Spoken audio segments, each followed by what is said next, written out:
Olá pessoal, tudo bem? E aí? A gente agora vai encerrar, né, a questão da etapa das revisões, porque a gente dividiu, né, os tempos verbais que a gente conversou no passado, que a gente trabalhou no passado bem devagarinho. A gente esse ano fez uma revisão mais compacta, né, dividiu em duas etapas e esse período de revisões passou. Então agora a gente vai começar a trabalhar um novo tempo verbal, que é propriamente o tempo verbal que estava previsto para esse ano como primeiro, que é, né, o present perfect. E vocês vão estar acompanhando aí, porque a gente vai fazer da mesma forma, bem explicadinho, bem dividido por etapas. Então, nessa primeira etapa que vocês vão estar recebendo a partir de hoje, né, eu vou estar explicando a principal, a ideia desse tempo verbal, né, a questão da linha do tempo e também a estrutura. Depois, nos próximos vídeos, a gente vai estar continuando com esse trabalho para que esse tempo verbal fique bem arrumadinho na cabeça de vocês também e que seja bem tranquilo o aprendizado. E desde já eu agradeço quem está fazendo, né, esse trabalho, quem está respondendo as atividades, porque a gente precisa disso, né, pessoal? A gente precisa também ter essa colaboração. Sem isso, a gente não vai chegar a lugar nenhum e não vai funcionar, apesar da gente estar se esforçando ao máximo. Tá ok? Conto com vocês mais uma vez, hein?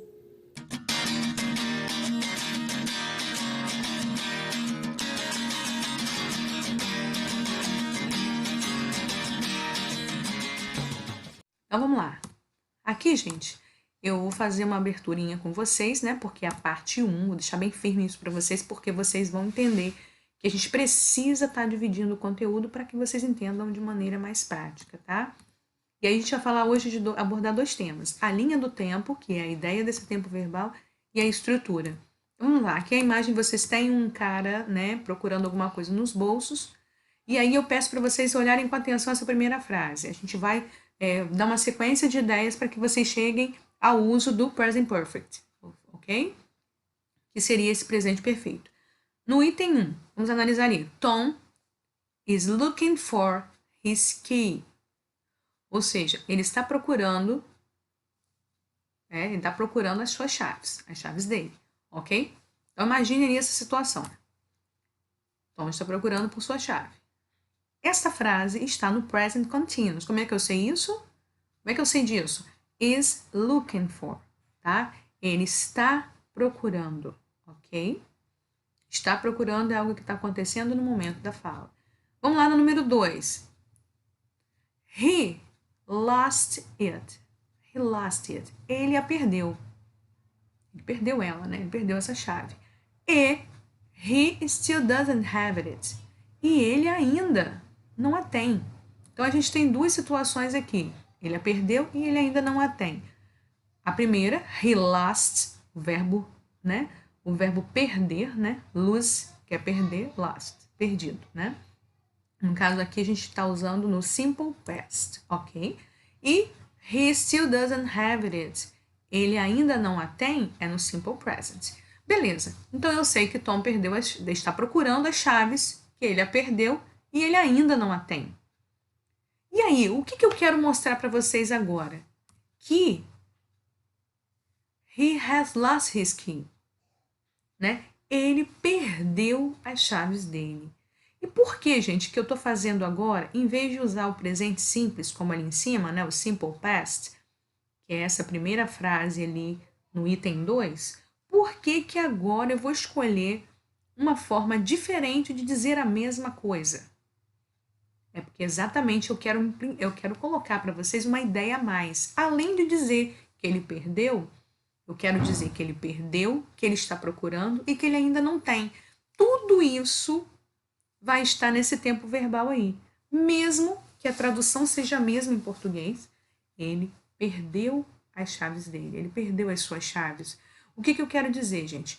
O simple present, né, e o simple past e o present continuous lá em cima, naquelas situações, eles estão descrevendo algo que realmente está acontecendo com esse cara. E isso está acontecendo com ele onde? No presente, né? Mas por que eu vou usar agora esse tempo formado agora por um auxiliar e um verbo principal no particípio? Eu já vou explicar essa estrutura para vocês. Porque a minha intenção é mostrar que por que isso pode ser chamado de presente perfeito? Porque isto aconteceu com ele, mas isso tem consequências, né? Isso tem ligação com o momento atual. Ele perdeu as chaves, mas ele não simplesmente perdeu as chaves, ele continua. No momento em que a gente está falando isso, ele ainda não tem essas chaves. O presente perfeito é essa exata ligação de importância entre um passado que você está falando agora, um passado que você está contando para alguém, a relação desse passado com esse presente dela. Então, por que é importante ele falar que ele perdeu a chave? Porque no presente ele continua sem ela. Então, essa ideia de ligar passado a presente vai estar no presente perfeito, no present perfect. Porque a sua ideia, né, a ideia por trás do uso desse tempo verbal é de expressar exatamente que algo que já aconteceu, algo passado, está tendo uma influência muito grande, né, um resultado agora, no seu presente. Por isso que vai ser chamado de present perfect, ou presente perfeito. Ok? O fato dele ter perdido a chave lá atrás influencia que ele esteja procurando por ela agora e que ele ainda não a tem. Ele continua sem ter essa chave. Então, isso é o presente perfeito. É uma ideia de passado com ligação no momento da fala. Vamos lá. A linha do tempo. Eu quero que vocês observem essa linha do tempo, considerando a seta, a pontinha da seta da esquerda como presente. Aí eu vou colocar essa bolinha aí como se essa bolinha fosse, né, uma passagem. E digamos que essa bolinha vai seguir para a direita, né, que seria o nosso presente. Beleza, passado e a bolinha andando para o presente. Foi justamente isso que eu falei, né, do Tom. He has lost his key, né? He has lost his key. Ele perdeu a sua chave. Tudo bem, ele perdeu a chave lá na bolinha inicial, que é do passado, ok? Só que agora, no presente, o que eu quero mostrar? Que isso aconteceu lá no passado, mas que agora ele continua sem essa chave. Aquele passado, gente, essa ação passada, esse acontecimento passado, está como resultado agora. Ele ainda não tem essa chave, ele está procurando por ela, então ele a perdeu lá. Mas a influência desse passado é muito forte agora no presente. Isso é a ideia presente, né? A ideia que existe atrás do uso do present perfect. Ok? Até aqui tudo bem? Então vamos lá, presente perfeito. A estrutura que a gente vai ter é qual? Como eu mostrei ele para vocês, né? A gente vai ter o has, ou o verbo to have, tá? É has na terceira pessoa do singular, e o have para as demais. A gente vai ter o has, que é o verbo ter, que aqui não vai ter tradução, como auxiliar, tá bom? Quando ele vai funcionar como auxiliar, ele não vai ter tradução de ter, ok? A gente não vai traduzir. Ele apenas vai funcionar como auxiliar. E o auxiliar, como a gente bem sabe, não tem tradução, ok? E mais o que tem nessa estrutura? O verbo principal. Só que o grande detalhe agora é o seguinte: o verbo principal, ainda que eu traduza como passado simples, perdeu, ele vai ser escrito nessa estrutura com o particípio, que é a terceira coluna da lista de verbos que a gente sempre apresenta para vocês, tá? E aí vai ter uma diferença em relação a regulares e irregulares que eu vou explicar daqui a pouco. Mas principalmente, guarda essa estrutura aí. A gente vai usar o verbo auxiliar to have, que é have ou has, dependendo da pessoa verbal, tá? E o verbo principal no particípio, que aqui no caso é perder, vai ficar como, né? Eu vou usar o verbo principal no particípio. Aqui, se eu fosse traduzir ao pé da letra, seria perdido, porque eu estou usando particípio. O particípio tem essa terminação, do ido, né? Perdido, cantado, vendido. Só que na hora da leitura ali, eu leio claramente, sem traduzir o has, né? E o have, e também sem colocar a tradução de particípio. Vou colocar somente ele perdeu as chaves, tá ok? Eu vou ler ali dois verbos, mas vou pronunciar e vou identificar como sendo só um passado, ok? E como eu falei aqui, o has, né, o verbo have, to have, quando for na terceira pessoa do singular, he, she, it, ele será escrito como has, porque o verbo have tem essa particularidade, tá? Vamos lá. Então, aqui é a listinha que eu falei com vocês. O verbo no particípio, né? Aqui, vamos ver o particípio dos regulares. Como a gente sabe, quando a gente fazia passado simples, a gente acrescentava de, ed ou ied. Então, o grande lance aqui dos verbos regulares é que a forma dele de passado simples, olha aí na coluna do passado simples, é exatamente a mesma do particípio. Tudo que eu tinha que alterar para jogar esse verbo no passado, como ele é regular, eu vou repetir essa mesma escrita, tá? Mudando muito pouco no radical, por isso que ele é verbo regular, ele respeita o radical, ele vai seguir uma regra. E aí, vou exatamente escrever a mesma coisa. O particípio dos verbos regulares é a mesma coisa do passado simples. Então, já ajuda muito a gente, né? Então, aí, vamos lá. Nessa listinha eu tenho o verbo use, finish, clean, stop e carry, tá? Use, usar, finish, terminar, clean, limpar, stop, parar e carry, carregar. E aí eu tô vendo aí, né? Que o verbo use, né? Used, used, tá? Passado simples, particípio idêntico. Finish, finished, finished. Clean, cleaned, cleaned. Stop, stopped, stopped. Lembrando aí que quando a gente tem sanduíche de vogal, que é olhando de trás para frente o verbo stop, você vê P-O-T, ou seja, consoante P, vogal O, consoante T. Quando acontece a gente tem um verbo com essa terminação vogal, a gente fala sanduíche de vogal, né? Consoante, vogal, consoante, como no caso do verbo stop, e esse verbo é irregular, antes da gente acrescentar o ED, a gente dobra a última consoante. Por isso que o verbo stop, quando foi para o passado, passou a ter dois P's e particípio, como repete, a mesma coisa. O verbo carry vai ficar carried. Por quê? Toda vez que você tem um verbo que termina em Y, você vai olhar, antes dele veio uma consoante, você vai trocar o Y por I antes de acrescentar o ED, beleza? Isso aí é só basicamente a revisão de como a gente fazia o passado simples, beleza? E agora, quando a gente sabe que os verbos irregulares, como a gente sabe que eles não têm regra, a gente vai ter que realmente utilizar o nosso material. Eu vou estar enviando para vocês também uma tabela, né, uma lista de verbos irregulares mais importantes com a tradução. E eu vou colocar num PDF ainda nessa aula, tá ok? Então vamos lá olhar os regulares, alguns importantes e que a gente vai usar na atividade. Então a forma básica eu tenho be, que é o verbo ser, estar, break, que é o verbo quebrar, né?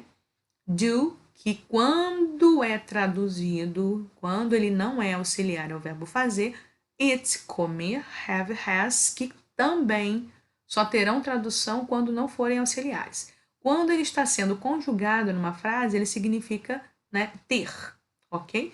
Mas quando ele serve de auxiliar, ele não tem tradução, reforçando isso porque é muito importante. Então vamos lá. O passado simples de be, was, were, que a gente já conhece. Break, broke, do, did, it, ate, have, has, had. Isso é o passado simples, tá ok, gente?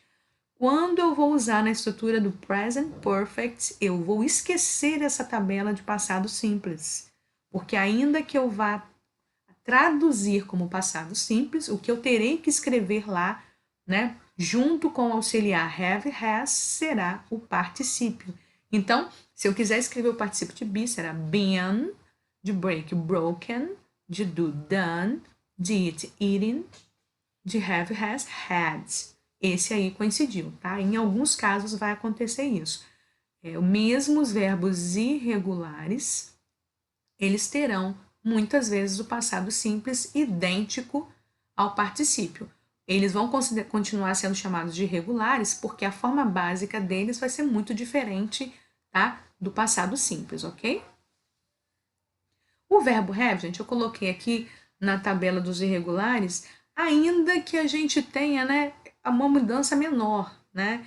E alguns livros eu já tenha visto que ele é considerado como regular porque ele mantém uma boa parte ali do radical dele, que é o H e o A, ok? Tudo bem? Então vamos lá. Agora, gente, vamos ver um exemplo bem interessante aqui com o verbo regular, tá? She has studied English. Ela estudou inglês, ok? Para quem não sabe, essa é a filha da Sônia Braga, Alice Braga, que ela, apesar de ser brasileira, já estrelou em muitos filmes americanos. Então, eu digo, ela estudou inglês. E aí eu vou usar o auxiliar has, porque é ela, né, terceira pessoa de singular, e o verbo principal study, com o finalzinho ED, por ele ser regular, ok? E study, só para lembrar, terminava em Y, ok? Antecedido de consoante D, eu troquei o Y pelo I e acrescentei a D tranquilamente, ok? Então, por que eu vou colocar aqui um contexto para vocês? Olha, Alice já participou de diversas produções internacionais e trabalhou ao lado de vários astros como Will Smith, Harrison Ford, Jude Law, Anthony Hopkins. E em filmes como Eu Sou a Lenda e Ensaio sobre a Cegueira, a atriz adquiriu credibilidade na indústria de filmes por conta de seu talento, claro, e de sua desenvoltura com a língua inglesa. Então, gente, aqui eu deixo bem claro para vocês que quando eu digo ela estudou inglês, junto da minha ideia de falar sobre o passado dela, está o quê? Mostrar que o presente dela, as atuações dela, o trabalho dela atualmente, no presente, dependem em muito dela ter tido essa habilidade desde o início com o inglês, né? Ela, na verdade, estudou o inglês, isso foi passado, mas a conexão deste passado, na ideia que eu quero mostrar para vocês, é de que o fato dela ter estudado inglês tem uma consequência e um resultado muito forte dela no presente, que é o quê? Dela está conseguindo credibilidade nos filmes americanos por dominar a língua inglesa. Ok? Então, percebem aí a ligação do passado com o presente? Eu não tenho a intenção só de falar que ela estudou inglês. Eu quero dizer para vocês que ela estudou inglês e o resultado disso é que ela tem credibilidade no presente. Ok? E aí, só para a gente lembrar, não é obrigatório, mas a gente poderia fazer a contração do she mais o has, que é o auxiliar, e virar she's. Ok? Vamos lá. Aqui também vai ser possível uma contração, né? Já que vocês provavelmente já estão direcionados para cá. Eu estou vendo aqui o has com not, hasn't, e o have com not, haven't, ok? Que é a negativa que a gente vai mostrar agora. Então, só para lembrar aqui, a nossa afirmativa, she has studied English, né? Auxiliar e particípio do verbo principal, study, que é a mesma forma do passado. Vamos ver como ficaria interrogativo e negativo, gente. Igualzinho ao que a gente estuda quando nós temos auxiliar. Quando nós temos auxiliar, ele resolve esse problema pra gente, tá? Eu tiro o auxiliar da posição dele, que era depois do sujeito e antes do verbo principal, e jogo pro início, colocando o ponto de interrogação. Tudo bem? E a negativa também super simples.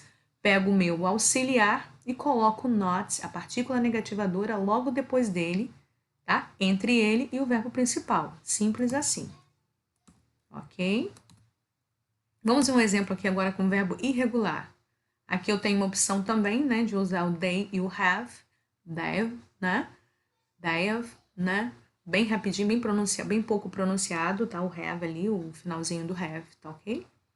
E aí, por que eu vou usar have nesse caso? Porque has eu só vou usar para a terceira pessoa do singular. O verbo have, to have, será auxiliar em todas as situações, só que ele vai mudar na terceira pessoa do singular, somente no caso do he, she e do it, de have para has.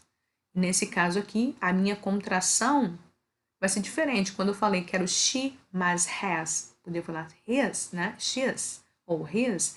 Agora aqui eu vou fazer a contração do eles, que é o pronome they, mais o have. Então vamos lá. A situação aqui é a seguinte: the kids have broken the window, né? As crianças quebraram a janela. Então, vendo ali um apontando para o outro e tal. Então, aqui eu tenho de novo o auxiliar mais o verbo principal. A diferença é que agora não é o has, porque não se trata de terceira pessoa de singular, e sim terceira pessoa de plural. Tudo bem? Para que eu usei nesse caso aqui, gente? Olha, é um anúncio de um acontecimento recente, ou seja, isso é uma coisa que já aconteceu, você está vendo as consequências no presente, e isso pode, né, ter uma implicação, um resultado agora no presente. Por isso que a escolha foi de usar o present perfect. Ligação, sempre que houver ligação de importância, né, entre um passado, que pode ser recente, e o presente, a gente vai usar da preferência por present perfect. E aí vamos ver rapidinho a estrutura das frases. Na afirmativa, mesma coisa, have broken, né? The kids have broken the window.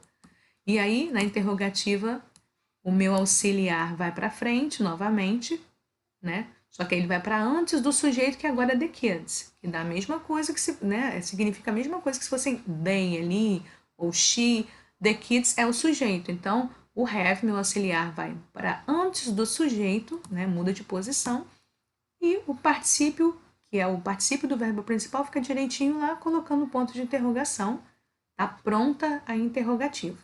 A negativa, a mesma coisa. O not vai entre o auxiliar e o verbo principal no particípio. Tá ok, gente? Se assim tá claro? Vou pedir para vocês, só para fechar, que vocês não deixem de fazer a atividade. Então, vou explicar aqui bem rápido. Número 1, complete com a estrutura do present perfect. Então, você vai pegar a frase e a tradução dessas duas opções aí. Letra A, he told me his name, but I forget. Eu quero dizer agora que eu esqueci, só que eu quero dizer que eu esqueci usando a estrutura do present perfect. Então, você vai procurar qual é o auxiliar do present perfect e pegar esse verbo que está entre parênteses, o forget, procurar lá o particípio dele na listinha que eu vou passar para vocês. Só isso. A letra B é a mesma coisa. E lembrando que a tradução também está lá na letra A. Ele me disse o seu nome, mas eu esqueci. E lá na letra B, nós fomos ao zoológico muitas vezes. Eu quero fomos, que é o verbo em destaque na tradução, quero no passado, no presente perfeito, ok? No present perfect. Então, eu vou usar o quê? A auxiliar, que é o to have, mas o particípio do verbo que está entre parênteses, que é o go. E na número 2, eu pedi para você escrever a sentença abaixo nas formas da interrogativa e negativa. Então, primeiro você vai completar ali como seria aqui o present perfect na letra A. Né? Ellen escreveu uma carta para o amigo dela. Write é o verbo principal, que eu tenho que colocar no particípio e antes disso colocar o meu auxiliar. Primeiro você vai completar essa frase no present perfect e depois fazer interrogativa e negativa conforme a estrutura que a gente estudou. Ou seja, interrogativa, pegando o meu auxiliar, have ou has, colocando antes do sujeito, que nesse caso é a Helen, né? E reescrevendo a frase normalmente, sem mudar nada do verbo principal, tá, gente? O grande lance que a gente tem mostrado aqui para vocês nos dois exemplos, tanto da Alice, né, quanto das crianças que quebraram a janela, foi de que, uma vez que você coloca o verbo principal no particípio, ele vai continuar no particípio tanto na interrogativa quanto na negativa, tá? Obrigado, gente. Thanks.